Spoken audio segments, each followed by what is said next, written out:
से आता हूँ जोगिंदर के सामने, समझ गया? आजा, देख लो कितनी पावर है तुम्हारे अंदर।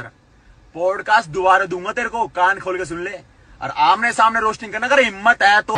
सो डियर ध्रुव राठी, अगर आपके पास ये चरण वंदना की एक्सक्लूसिव क्लिप है तो प्लीज मुझे फॉरवर्ड कर दीजिए। इनफैक्ट आपके सारे फॉलोअर्स को भी फॉरवर्ड कर दीजिए। दोस्तों, ध्रुव राठी ने अभियान न्यू को फिर से रोस्ट कर दिया है और दोस्तों धारावाही जोगिंदर ने एल्विस यादव को गाली दे दी है। जानेंगे सब कुछ आज के इस वीडियो में। तो hello guys, this is news 10। दोस्तों, सबसे पहले बात करते हैं ध्रुव राठी और अभियान न्यू की कंट्रोवर्सी के बारे में। दोस्तों, हम सभी जानते हैं कि कुछ टाइम पहले ध्रुव राठी ने एक वीडियो बनाई थी और इस वीडियो में उन्होंने नेशनल क्रिएटर अवार्ड के तौर पर अभियान न्यू को रोस्ट किया था। और इसमें ध्रुव राठी का ये कहना था कि ये क्रिएटर अवार्ड सिर्फ उन्हीं लोगों को मिलता है जो कि नरेंद्र मोदी की चरण वंदना करते हैं। उनके खास हैं, उन्हें स्टेज पर बुलाओ, नरेंद्र मोदी उनके साथ हाथ मिलाएंगे। इसके लिए नेशनल क्रिएटर्स अवार्ड बनाए गए। कुछ विनर्स जेन्युइन थे क्योंकि थोड़ी बहुत क्रेडिबिलिटी भी बनानी पड़ती है, लेकिन कई सारे मोदी की चरण वंदना करने वाले गोदी यूट्यूबर्स को यह अवार्ड दिया गया। 8% एनर्जी से अगर हम बात कर पाए तो फिर हम उस मैसेज को थैंक यू। और ये चीज अभियान न्यू को बिल्कुल भी पसंद नहीं आई। तभी उन्होंने ध्रुव राठी को ट्रोल करना शुरू कर दिया। यहाँ तक कि उन्होंने ध्रुव राठी को जर्मन शेपर्ड भी बोल दिया था। और इसी के साथ में अभियान न्यू ने ध्रुव राठी के उस चरण वंदना वर्ड के ऊपर एक वीडियो बनाई थी। मैंने मोदी जी की चरण वंदना कब की, पूरे क्लिप में कहीं दिख नहीं रही है। हो सकता है इतने सालों के लिए देश के बाहर रहने की वजह से आपको चरण वंदना इस शब्द का मीनिंग याद ना हो। तो चलिए आपको याद दिलाते हैं। चरण वंदना इसे कहते हैं जब किसी के पैर छुए जाते हैं। जब भी मैं मेरी दादी से आशीर्वाद चाहता हूँ तब मैं उनकी चरण वंदना करता हूँ। ये मेरे संस्कार है। मुझे बचपन से सिखाया गया है कि इससे हमारा ईगो कंट्रोल में रहता है और इससे हम छोटे नहीं होते। और इसी वजह से मैं मेरे परिवारजनों, किसी गुरु या फिर किसी भी बड़े के पैर छूने से नहीं कतराता। अवार्ड तो हमें दिल्ली के एजुकेशन मिनिस्टर ने भी दिया है। क्या हमने उनकी भी चरण वंदना की थी? लेकिन नेशनल क्रिएटर्स अवार्ड के दिन जब हम मोदी जी से मिले तब मैंने उनकी चरण वंदना नहीं की। हो सकता है कि आपके स्क्रिप्ट राइटर ने गलती की होगी या फिर एडिटर ने बाय मिस्टेक हमारी क्लिप यूज की होगी, क्योंकि मैंने बहुत ढूंढने की कोशिश की लेकिन ये चरण वंदना वाली क्लिप कहीं मुझे मिली नहीं। सो डियर ध्रुव राठी, अगर आपके पास ये चरण वंदना की एक्सक्लूसिव क्लिप है तो प्लीज मुझे फॉरवर्ड कर दीजिए। इनफैक्ट आपके सारे फॉलोअर्स को भी फॉरवर्ड कर दीजिए। वही फॉलोअर्स जिन्होंने अब तक कमेंट्स में गालियां देना स्टार्ट कर ही दिया होगा। हाँ, अगर नहीं है तो पब्लिकली सॉरी कह दीजिए। हो सकता है इससे आपका ईगो थोड़ा कंट्रोल में आ जाए। और दोस्तों, इस वीडियो के बाद ध्रुव राठी ने इसके ऊपर अपना रिएक्शन दिया, जहाँ पर ध्रुव राठी अपने इंस्टाग्राम पर एक स्टोरी अपलोड करते हैं और इस स्टोरी के अंदर वो बीइंग ह्यूमन यूट्यूब चैनल की एक वीडियो का लिंक देते हैं। और इस वीडियो के अंदर उस क्रिएटर ने अभियान न्यू को पूरी तरीके से एक्सपोज करके रख दिया है। जी हाँ दोस्तों, आप भी ये वीडियो खुद देख लीजिए। आपको लग रहा होगा कि नेशनल अवार्ड के बाद हमारा एटीट्यूड बदल जाएगा, हम सवाल पूछना बंद कर देंगे और बिक जाएंगे। Thank you so much for all the faith that you have shown in us, but you are wrong. तो ये सुन के मैं कन्विंस हो गया कि यही न्यू इंडिया के न्यूट्रल चैंपियंस हैं जिन्होंने पीएम मोदी से नेशनल अवार्ड्स मिलने के बाद भी मोदी गवर्नमेंट के इलेक्टोरल बॉन्ड स्कैम पे वीडियो बनाई। इलेक्टोरल बॉन्ड्स को कुछ लोग दुनिया का सबसे बड़ा स्कैम कह रहे हैं। क्या है इसका सच और इससे हमें क्या फर्क पड़ता है, आइए जानते हैं आज के इस वीडियो में। और इस एक ही वीडियो से मानो मुझे न्यूट्रल बनने की एक मास्टर क्लास मिल गई। स्टेप बाय स्टेप बताता हूँ। तो न्यूट्रल दिखने की इस जर्नी में सबसे पहले मैंने ह्यूमिलिटी सीखी, यानी कि स्कैम को स्कैम बोलने वाले आखिर हम होते ही कौन है। ना तो हम मोदी जी की तरह कोई अदर वर्ल्डली एनर्जी वाले भगवान के अवतार हैं और ना ही सुप्रीम कोर्ट ऑफ इंडिया। अगर आप सुप्रीम कोर्ट की फाइनल जजमेंट पढ़ेंगे तो आपको नोटिस होगा कि उन्होंने भी स्कैम इस शब्द का इस्तेमाल एक भी बार नहीं किया। क्या इलेक्टोरल बॉन्ड स्कैम है?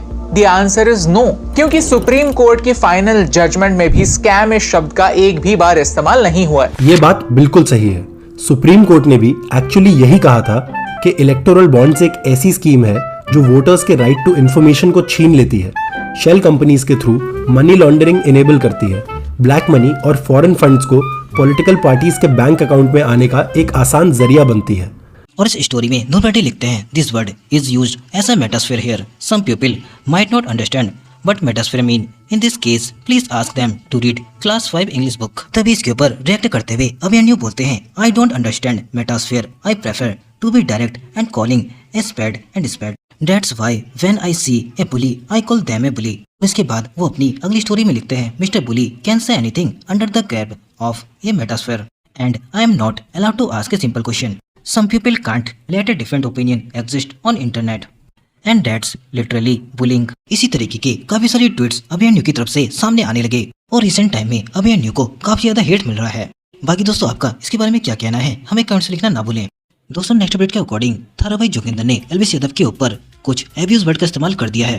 जी हाँ दोस्तों, थारा भाई जोगिंदर रिसेंट टाइम में फरीदाबाद रॉकर्स के यूट्यूब चैनल के ब्रॉडकास्ट में गए हुए थे और वहां जाकर उन्होंने एलवीएस यादव को काफी सारी बुरी बातें बोली थी। यहाँ तक कि उन्होंने एलवीएस यादव के खिलाफ कुछ एब्यूज वर्ड भी यूज कर लिए थे। और हम सभी जानते हैं कि फरीदाबाद रॉकर्स एलवीएस यादव के दोस्त हैं और जब ये ब्रॉडकास्ट पब्लिक हुआ तभी पब्लिक की तरफ से काफी हेट जोगिंदर को मिलने लगा और तभी थारा भाई जोगिंदर ने फरीदाबादी रॉकर्स से वीडियो रिमूव करने के लिए बोला था, लेकिन फरीदाबादी रॉकर्स ने उस वीडियो को रिमूव करने से साफ मना कर दिया। तभी इस चीज को लेकर जोगिंदर को और ज्यादा गुस्सा आ गया और उसने एलवीएस यादव के खिलाफ क्या बोला आप खुद सुन लीजिए।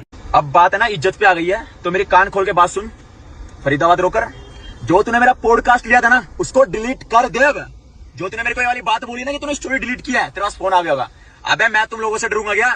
अबे तुम लोग एलविस की चेलागिरी करते हो, वहां पर जाके बैग उठाते हो, जोगिंदर नहीं करता। और ना मेरे को एलविस से डर लगता और ना मेरे को तेरे से डर लगता। अगर तेरे अंदर हिम्मत है ना, आमने सामने बैठ के पॉडकास्ट कर, फिर मैं तेरे को मानूंगा तू बहुत बड़ा कलाकार है। अबे बड़बड़ाने से आदमी बदमाश नहीं बन जाता, पावर होनी चाहिए जो तुम लोगों के अंदर नहीं है। क्या उगाड़ लिया जोगिंदर का तुम लोगों ने? बताओ। एलविस को सपोर्ट किया था जिस टाइम उसको सपोर्ट की जरूरत थी। तुम लोग अपनी बताओ ना, तुम लोग कहा था जिस टाइम एलविस थाने के अंदर गया था, जेल के अंदर बनता, तुम्हारे पूरे ग्रुप की स्टोरी नहीं आई थी। जोगिंदर ने वीडियो बना के डाली थी, उसके बाद तुम लोगों ने वीडियो बनानी शुरू की थी सोशल मीडिया के अंदर, जब तक तुम छुप गए थे एक बिल के अंदर। और आज तुम एलविस भाई कर रहे हो। तू जाता जोगिंदर के सामने, समझ गया? आजा, देख लो कितनी पावर है तुम्हारे अंदर। पॉडकास्ट दोबारा दूंगा तेरे को, कान खोल के सुन ले। और आमने सामने रोस्टिंग करने का हिम्मत है तो जोगिंदर से मुलाकात करने के लिए टाइम मांगती है पब्लिक है, फिर भी जोगिंदर नहीं मिलता सस्ते में, समझ गया? तेरे पास आ गया, बहुत बड़ी गलती हो गई ना मेरी। तू मिल मेरे को एक बार, तेरे को मैं पॉडकास्ट में बताऊं, जो तूने पॉडकास्ट डिलीट किया है ना, मैं बताऊंगा पब्लिक को सच्चाई क्या है। दोस्तों नेक्स्ट अपडेट के अकॉर्डिंग थगेश इस चीज को लेकर काफी ज्यादा इमोशनल हो गए थे। जी हाँ दोस्तों, रिसेंटली आरसीबी और राजस्थान रॉयल का मैच था और इस मैच में आरसीबी ने अच्छा परफॉर्म किया था, लेकिन उसके बाद भी वो उस मैच में हार गई थी। और तभी इसके बाद थगेश को देखकर ऐसा लग रहा था कि वो रिसेंट टाइम में थोड़ा रोए हुए थे। बाकी उनकी क्लिप आप खुद देख लीजिए, आपको खुद पता लग जाएगा। ये क्रिकेट वगैरह में ना गाइस कुछ रखा नहीं है। अपने को क्या मिलता है? अपने को कुछ मिलता है क्या क्रिकेट में? आरसीबी मतलब कुछ मिलता है अपने को? क्या मिलता है? कुछ नहीं मिलता है। प्लेयर्स को पैसा मिल रहा है, पढ़ाई विढ़ाई पे ध्यान दो, काम करो, काम पे ध्यान दो। कुछ नहीं रखा है। दोस्तों नेक्स्ट अपडेट के according carry Minati recently live stream में आए हुए थे और उस लाइव स्ट्रीम के अंदर उनके बेस्ट फ्रेंड गरीब ने रजत दलाल को थोड़ा सा रोस्ट कर दिया और इसे सुनते ही कैरी मिनाटी भी जोर जोर से हंसने लग गए। बाकी आप खुद देख लीजिए वहाँ पर क्या हुआ। लो साउंड मेरी आवाज ओए रजत वो क्या नाम इसका, रेज देख ले भाई, नहीं दे रहा था। बॉट भी नहीं मिले भाई एक अभी तक, मैंने एक किल गरीब